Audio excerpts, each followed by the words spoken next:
नेरा जी नमस्कार। नमस्कार नमस्कार अशोक जी, और कैसे हो? बिल्कुल बढ़िया। हाँ चलो, बहुत बढ़िया। आपका आज हम नेरा जी प्रिंसिपल साहब, रिटायर्ड प्रिंसिपल साहब के पास आए हैं।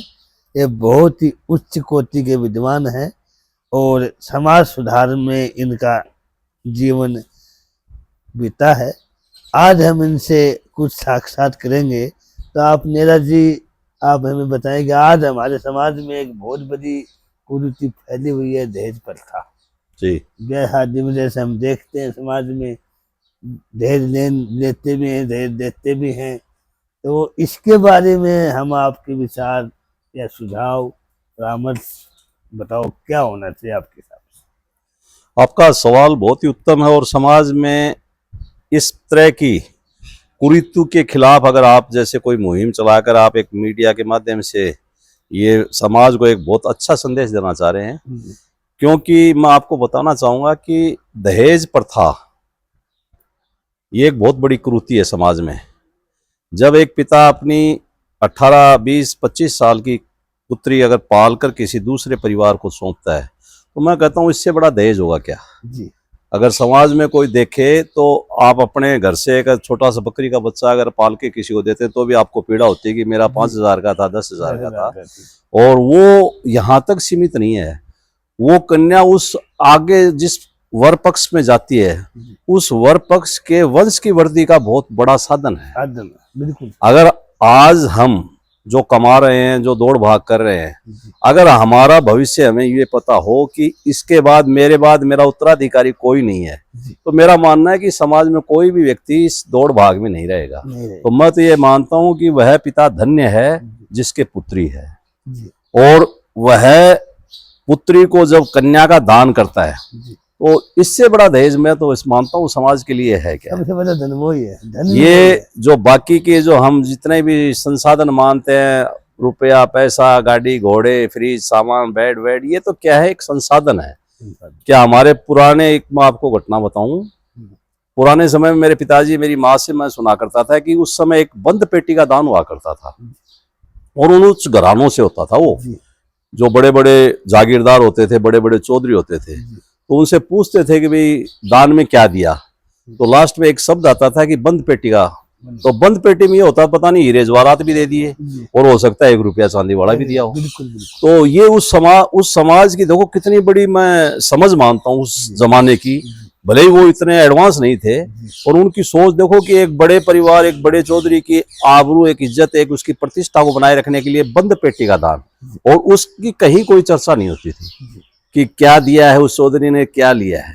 तो मैं आपके इस जो आज आपने जो मेरे से प्रश्न किया है, मैं इससे बड़ा ही खुश भी हूँ और मैं संतुष्ट भी हूँ कि कम से कम समाज में एक ऐसी, आप जैसे जो शिक्षा जगत से जुड़े हुए, आप भी प्रधानाचार्य पद पर वर्तमान में कार्यरत हैं, और आप जब इस तरह के कुरीतियों के खिलाफ अगर मुहिम छेड़ेंगे तो स्वतः समाज में आपके साथ लोगों का कारवां जुड़ता जाएगा, और धीरे धीरे अभी समाज में कई जगह जागरूकता, जैसे मैंने मेरे दोनों बच्चों की शादी में, मैं ये तो नहीं कह सकता कि बेटी की शादी में नहीं दिया, पर मैंने उनको ये कहा कि मैं 1 रुपये से विदा करूंगा, और बेटे के भी जब शादी में मैं 1 रुपया ही लेके आया हूँ। बहुत अच्छी। तो कहने का मतलब क्या होता है कि पहले खुद सुधरे और उसके बाद समाज को आगे मैसेज दे। कई बार हम देखते हैं समाज में कहते हैं कि हम तो रुपया ही देंगे, पर वो देते टाइम बेटी को तो रुपया देते हैं अगले वर पक्ष को, पर वापस जब लड़के की अगर शादी खुद करेंगे तो वो कहेंगे कि आने दो, कुछ भी नहीं है, हम आप ऐसा करो प्लॉट दे दो, नगद 1 रुपया दे देना, बाकी जो भी देना है। तो मेरा मानना है कि इस तरह की अगर कोई दोहरी नीति से अगर कोई व्यक्ति समाज में एक ऐसा मैसेज देना चाहता है कि मैंने दहेज नहीं लिया, तो शायद वो बहुत ही गलत होगा, और समाज में आगे चलकर हमें जागरूक बनना भी पड़ेगा। क्योंकि आज अगर एक बेटी जब पिता के यहाँ से वर पक्ष में या अपने ससुराल पक्ष में आती है, तो पहले तो पिता को जब चिंता होती है कि भाई अब बेटी हो गई तो मेरे बहुत बड़ा खर्चा हो गया। बेटी जब समझदार होती है तो उसको पता चलता है कि मैं मेरे घर से जब विदा होंगी तो मेरे पिता को बड़ा कर्जदार बना के विदा होंगी। तो आज आप देखते हैं कि समाज में जो लड़कियों का अपने परिवार को बिना बताए आर्य समाज में मंदिर करना, अन्य जातियों में शादियां करना, उसका एक कारण ये भी है कि वो उस विचारधारा से लड़कियां कुंठित होती है कि मैं मेरे पिता पर कर्जा न करूं, और मेरी स्वेच्छा से ही मैं अपनी शादी विवाह कर लूं, तो उसमें समाज में विसंगतियां भी आ रही हैं, समाज में काफी उसमें बुराइयां भी पैदा हो रही हैं, क्योंकि अंतरजातीय विवाह वैसे तो देखा जाए कोई बड़ी आज के जमाने में नहीं है, फिर भी अगर आप देखें अगर जातियां नहीं होती तो हमारे आर्मी के अंदर ग्रुप क्यों बन रहे हैं, जैसे जाट रेजिमेंट है, राजपूत रेजिमेंट है, सिख रेजिमेंट है। तो मेरा मानना है कि समाज को मजबूत करने के लिए, जैसे हमारे पुराने जमाने में आप देखते हैं 4 वर्ग होते थे, चारों वर्ग में जैसे उसमें एक क्षत्रिय वर्ग भी होता था, तो क्षत्रिय वर्ग का काम क्या था, वो केवल और केवल उस जमाने में उस समाज की सुरक्षा देना, वैसे उसका कारोबार बढ़ाना, समाज का जो भी व्यवस्थाएं उनको सुचारू रखना। ब्राह्मण था, वो विद्या देना, विद्या ग्रहण करना, शास्त्रों का अध्ययन करवाना। और जो शूद्र बोलते थे, वो शूद्र तो उनका एक बिगड़ा हुआ शब्द था, पर मैं मानूं कि जैसे आज मैं भी मेरे घर में अपना काम करता हूँ, मेरी खेती का काम करता हूँ, तो हर परिवार में 4 भाई होते थे, एक आदमी खेती का करता था, एक नौकरी करता था, एक अपने समाज के कार्यों को करता था। तो इस तरह से हमारी एक वर्ण व्यवस्था थी। अगर ये वर्ण व्यवस्था और जातीय व्यवस्था जिस दिन समाप्त हो जाएगी, तो मैं कहूँगा उस दिन ये उस पूरा देश, जैसे आप पाश्चात्य देशों में देखें, वहाँ की व्यवस्थाएं क्या है, कुछ भी नहीं है, न वहाँ कोई सामाजिक ताना बाना, न वहाँ कोई रिश्ते है। तो ये जो दहेज के मुद्दे पर आपने जो प्रश्न उठाया, तो मैं तो मेरे विचार से कहना चाहूंगा कि दहेज एक सबसे बड़ा कलंक है हमारे समाज में। अगर इस दहेज को पूर्ण रूप से सरकार भी प्रतिबंधित कर दे कि अगर कोई दहेज देता हो, हालांकि सरकार के नियम है ये कि कोई भी अगर दहेज कहीं भी देता हुआ मिलता है, तो फिर भी सरकार के नियमों को क्या है कि हमारे इस संविधान में कुछ शिथिलन होने के कारण, या हम कहें कि हमारा जो भारतीय संविधान है वो लचीला है, तो उस पर जब तक एकदम कठोर कार्रवाई न हो, तब तक मेरा मानना है कि ये व्यवस्था में कोई सुधार नहीं होगा।